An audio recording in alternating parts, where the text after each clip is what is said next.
Сәлем достар, сіздер менен Наргиз. Бүгін мен сіздерге овсянкадан жасалынатын котлеттің рецептісін ұсынамын. Дәмі еттің котлетіне ұқсас.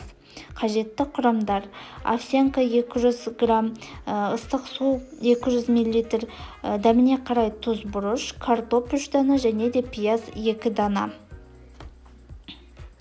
Овсянкамызды 15 минутқа ыстық суға бұқтырамыз. Содан кейін картопымызды теркадан өткізіп аламыз. Және де овсянкамызға қосамыз. Содан кейін жуамызды теркадан өткізіп, картоппенен овсянкаға қосамыз. Енді жақсылап бір рет араластырып алып, дәміне қарай тұз және де бұрышымызды қосамыз.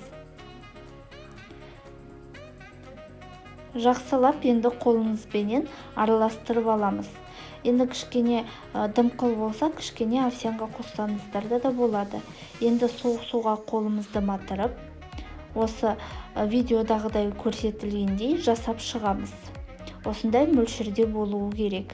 Енді панировочный сухарида екі жағынан жақсылап аунатып аламыз. Енді тағы да біреусін жасатып көрсетейін. Видеодағыдай көрсетілгендей жасап шығасыздар.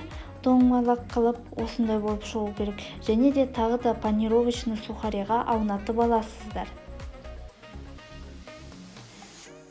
Осы 7-8 штук шығады дана. Енді біз қызып тұрған табамызға өсімдік майын құямыз. Және де котлеттерімізді осы қызып тұрған майға саламыз. Бетін жауып 7 минуттай пісіреміз. Содан кейін аударып аламыз. Осылай қып-қызыл болып шығу керек. Енді түсіріп аламыз.